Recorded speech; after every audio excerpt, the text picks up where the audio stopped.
ڤلادمێر سوپاس ji bo mêvandariyê te bo dengê Amerîka em behsê kitêba te dikin Kurdên Bakurê Sûriya. Ji ber de tiştî nû di vê kitêbê de li ser Kurdan zaniye û te gotiye.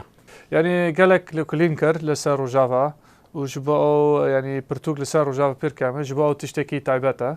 Bes meselen taybet hewne ew jî bas dikin li ser sistemî xweserî çawa bû. Mesela Xweseriya Demokrat a ku PYD ragihandî. Ere mesela li ser lêkolîn dikin li ser komûn. Yani gelek yani ew sistem dizanî ew li komûn li Rojava pir giring e li Bakurê Sûriye.